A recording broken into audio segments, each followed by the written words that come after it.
Hey everyone, this is David Caldwell with Hillshire Realty Group at eXp Realty in Portland, Oregon.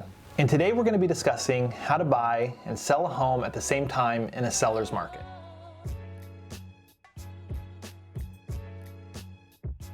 Historically, a 6-month supply of homes is necessary for a normal or neutral real estate market in which there are enough homes available for active buyers. Throughout Portland and the U.S. real estate market, we've seen record lows of housing inventory in 2020 and 2021. The latest February 2021 home sales report from the National Association of Realtors shows the inventory of houses for sale is still astonishingly low, sitting at just 2 months supply at the current pace of home sales. When the supply of houses for sale is as low as it is right now, it's much harder for buyers to find homes to purchase. As a result, competition amongst home buyers rises and more bidding wars can take place, making it essential for home buyers to submit very attractive offers. Some people say you should sell first, so you're not stuck with 2 mortgages at the same time. Others will say you should wait to sell, so you're not in between homes, making your move as simple as possible. The most obvious pro about buying a house before selling your current one is that you'll have 100% certainty on where you'll be living before you sell.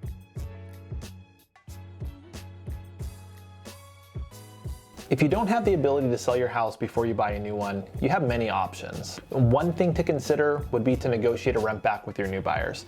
In the current real estate marketplace, it's relatively easy to negotiate a time period for a home seller to rent back or retain possession of the home after closing.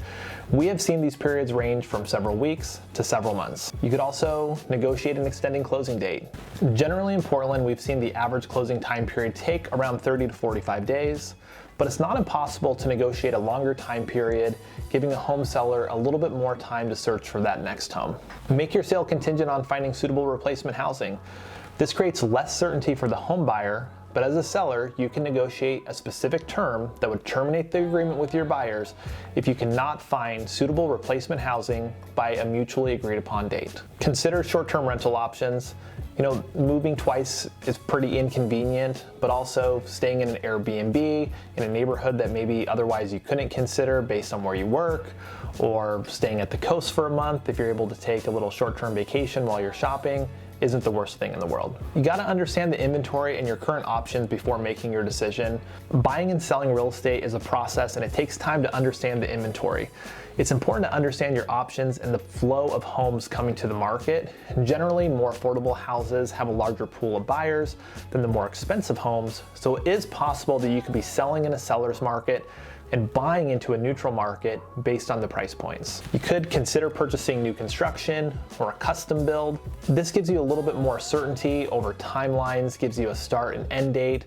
While some builders are not going to be willing to accept home contingencies, there are builders that will, and this could be a great option. Consider making a contingent offer. While this may not seem like a good option, it's not impossible.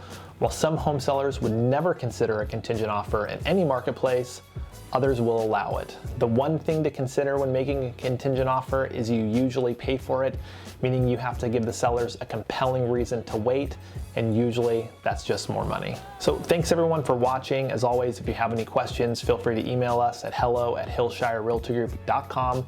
Like this video, hit the subscribe button, and we'll see you next time.